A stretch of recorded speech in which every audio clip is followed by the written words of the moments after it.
Hello students, मैं विशाल गुप्ता आपका teacher. कैसे हो आप सब स्टूडेंट्स? इस वीडियो में मैं आपको क्लास 12 का जो सब्जेक्ट है मैक्रो इकोनॉमिक्स का, उसका chapter short run equilibrium output आगे कंटिन्यू कराने जा रहा हूँ। स्टूडेंट्स, इस वीडियो में पर्टिकुलरली हम करेंगे एस एंड आई अप्रोच। ठीक है जी। इससे पिछला पोर्शन मैंने अपने चैनल पे प्लेलिस्ट में अपलोड कर दिया है।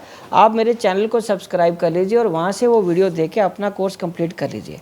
तो चलिए स्टार्ट करते हैं। सबसे पहले इसमें जो टॉपिक है हमारा S and I approach and equilibrium GDP और equilibrium income. According to this approach, equilibrium GDP और equilibrium income is achieved when S is equal to I. यहाँ पे स्पेसिफाई किया है S is equal to I, मतलब saving is equal to investment. तो हम सबसे पहले इसको अंडरस्टैंड करने के लिए बात करेंगे कि एस फंक्शन क्या होता है, जो कि हम पिछले चैप्टर में भी पढ़ चुके हैं कि एग फंक्शन किससे डिफाइन किया जा सकता है, फंक्शन ऑफ इनकम से।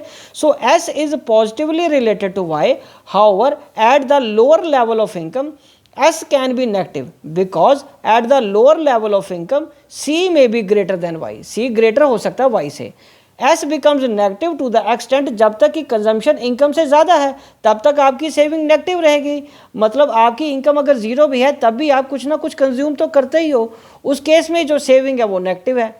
We are considering a straight line as function. This is called a linear function. And I function, as regard to I function, we are considering only autonomous I. Autonomous I का मतलब है कि ये Keynes की theory में ये assumption है कि इन्वेस्टमेंट एक कांस्टेंट फैक्टर की तरह ऑटोनोमस होती है, इंडिपेंडेंट होती है। इतनी इन्वेस्टमेंट तो होगी ही होगी मार्केट में। It is independent of the level of income, accordingly it is an horizontal straight line. Horizontal straight line towards x axis इस तरीके से बनेगी। ठीक है जी, ये आई होती है। ओके बच्चे, चलो अब हम आगे बढ़ते हैं। इक्विलिब्रियम जीडीपी और income in terms of equality between S and आई, इसको हम कैसे स्टडी करेंगे टेबुलर फॉर्म में। तो ये नीचे देखिए इनकम के डिफरेंट लेवल्स हैं, 0, 20, 40, 60, 80, 100, 120 से 140। स्टूडेंट्स, अगर आप मेरे वीडियोस को प्रॉपरली फॉलो कर रहे हो तो आपने देखा होगा कि मैंने किसी भी 7th और इस 8th चैप्टर में कहीं भी कोई टेबल है उसकी फिगर्स चेंज नहीं की। उसका कारण ये है ताकि हम हर बार एक जैसा डाटा ही याद रखें और उसी को ही हर फिगर में लिखें। हर बार हर क्वेश्चन में अगर हम फिगर्स को चेंज करते जाएंगे तो हमारे लिए उसको अंडरस्टैंड करना मुश्किल होता जाएगा। तो यहाँ पे क्या कंजम्पशन ईजी कर दिया, 30 है, 40, 50, 60, 70, 80, 90, 100। क्वाइट ऑब्वियस सेविंग हमारा क्या आएगा, y minus E, that is income minus consumption. 0 में से 30 गया -30, फिर 20 में से 40 गया -20, 40 में से 50 गया -10, और उसके बाद 60 पे ये 0 आ गया। फिर 10, 20, 30, 40 जैसे जैसे इनकम बढ़ती जाती है आपका कंजम्पशन तो बढ़ता है, लेकिन उस प्रोपोर्शन पे नहीं बढ़ता जिस प्रोपोर्शन पे इनकम बढ़ती है, जिससे आपकी सेविंग इंक्रीज होनी शुरू हो जाती है। और इन्वेस्टमेंट ऑटोनोमस है ही है, वो क्या आ गया 20-20 एट ईच लेवल।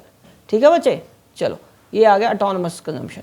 और उसके बाद अगर हम बात करेंगे नीचे इसको टेबुलर फॉर्म में कैसे दिखाना, ये एस फंक्शन है, ये नेगेटिव होता है शुरू में। ठीक है, 60 पे ये 0 आ गया, ये 20 पे हमारी ऑटोनोमस कंजम्पशन है और ये सेविंग फंक्शन आगे जा रहा है। ठीक है जी, ये आप ऊपर वाले स्केड्यूल से देख के डायग्राम को ड्रॉ कर सकते हो।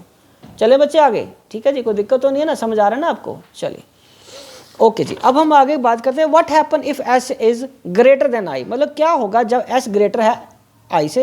It implies a situation when a fall in expenditure through S is more than the rise in the expenditure through I. It implies वो सिचुएशन जब फॉल इन एक्सपेंडिचर, एक्सपेंडिचर में जो फॉल आएगा through S is more than rise in expenditure through Y. ठीक है जी, और accordingly aggregate expenditure in the economy would be less than what is needed to buy the planned output. Some output would remain unsold and producers will have undesired stock. इससे क्या होगा, saving ज़्यादा हो रही है। क्वाइट अंडरस्टैंड करो इसको अच्छे तरीके से। सेविंग ज़्यादा कब होगी, जब हम अपनी कंजम्पशन कम कर देंगे। जब हम अपनी कंजम्पशन कम कर देंगे तो उससे सेविंग बढ़ेगी। जब सेविंग बढ़ेगी तो उससे क्या हो रहा है, आप आगे इन्वेस्ट नहीं कर रहे। सो उससे क्या होगा, जो प्रोड्यूसर है उसका जो अनडिजायर्ड स्टॉक हो जाएगा उसके पास पाइल्ड अप, स्टॉक उसके पास इकट्ठा होना शुरू हो जाएगा। और उस क्लियर स्टॉक को क्लियर करने के लिए वो क्या करेगा, producer would now plan lesser output. Lesser output plan करेगा ताकि lesser output would means lesser income, और लेसर इनकम से फिर क्या हो जाएगी, सेविंग कम हो जाएगी। The process would continue till S is equal to I के बराबर नहीं आ जाता। Thus the equality between S and I is resorted through change in the level of Y. ठीक है बच्चे, तो अब क्या है आगे, what happens if S is less than I, मतलब यूं कह लो कि I is greater than S, तो इसमें इन्वेस्टमेंट ज़्यादा हो रही है। It implies a situation when a fall in expenditure through S is less than the expenditure in the through I. Accordingly, aggregate expenditure in the economy would be greater than what is required to buy planned output. It is a situation of higher AD than AS. The producers would suffer the loss of unfulfilled demand. This will prompt the producers to plan higher output. Higher output would mean higher income, and a higher income mean higher saving.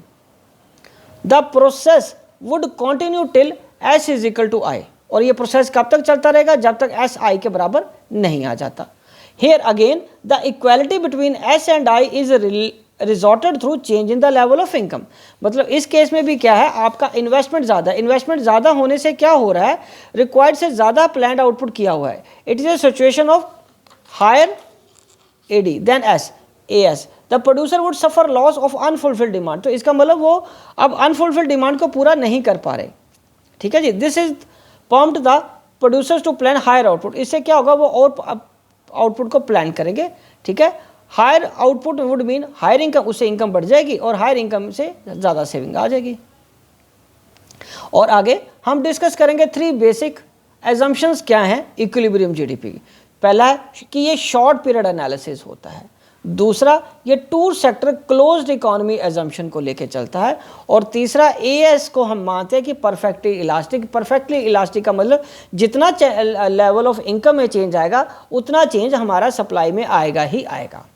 And shift in equilibrium को हम कैसे understand करते हैं, impact of additional investment को कैसे understand करेंगे, उस shift in equilibrium को कैसे बोलते हैं, impact of additional investment, that is delta आई। तो ये हमारा 45 डिग्री पे आपको पता है ये इनकम होता है, ये एएस और एडी है, ये हमारा इनकम है। ये देखिए पहले हमारा ये एडी है, ठीक है, उसके बाद जितना हमारा एडिशनल इनकम बढ़ा, ठीक है, जितना एडिशनल इनकम बढ़ा उससे क्या हुआ, एडिशनल इनकम बढ़ने से हमारा सी प्लस आई जो चेंज में आया उसको क्या बोलेंगे, चेंज इन इन्वेस्टमेंट। ओके बच्चे, ये हो गया shift in equilibrium, impact of additional investment. Additional investment से हमारे इक्विलिब्रियम पे क्या प्रभाव आता है, वो आगे शिफ्ट हो जाता है। ठीक है बच्चे, चलें आगे, चलो जी। ये डायग्राम एक बार आप दोबारा देखना चाहो तो दोबारा भी देख लो। ओके जी, चलिए आगे। Additional investment has multiplier effect. Additional investment से यस मल्टीप्लायर इफेक्ट आता है। Owing to an additional investment delta I level of income increases, increase in income shows increase in investment. This offers the conclusion that additional investment carries a multiplier effect on the level of GDP. This brings us to the concept of multiplier. ये हमें multiplier के concept के पास ले जाता है। Okay, so investment multiplier and its mechanism कैसे काम करता है?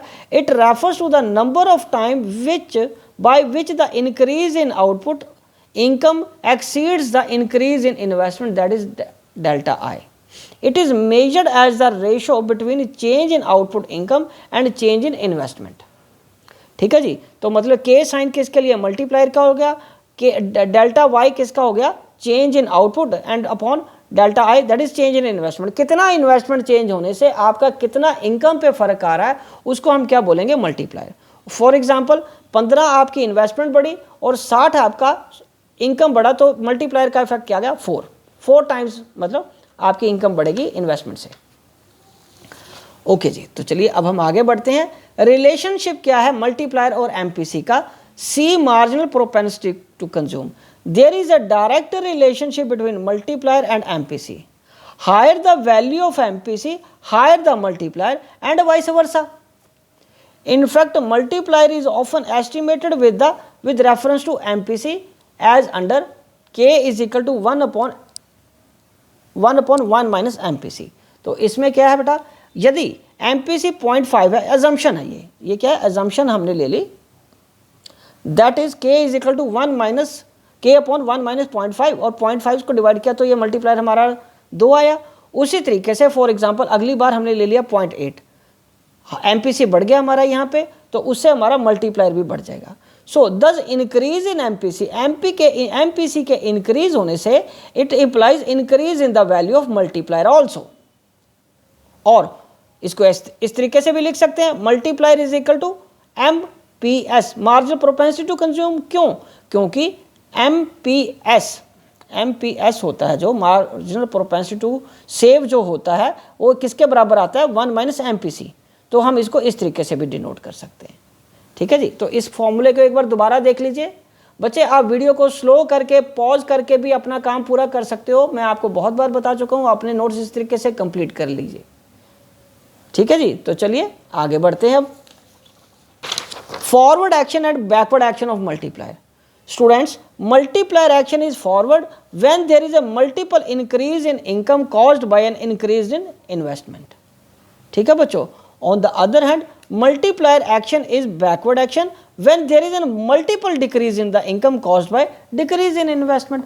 अंडरस्टूड है। इन्वेस्टमेंट के बढ़ने से जब आपकी इनकम बढ़ती है तो उसको हम फॉरवर्ड एक्शन बोलते हैं, और यदि हम आपकी इन्वेस्टमेंट कम होने से इनकम भी कम हो जाएगी तो उसको क्या बोलेंगे? Backward action. And briefly, in case of forward action multiplier, equilibrium level of income increases, and in case of backward action multiplier, the equilibrium level of income decreases. So simple is this. तो students, इसी के साथ ये topic भी complete होता है और ये चैप्टर भी यही कंप्लीट होता है। मैं वीडियो भी यही कंक्लूड कर रहा हूँ। आई होप कि आपको अच्छे से समझ आ गया होगा। आप इसी तरह मेरे चैनल को सब्सक्राइब करके वीडियोस देखते रहिए और अपना कोर्स कंप्लीट करते रहिए। Wishing you good luck.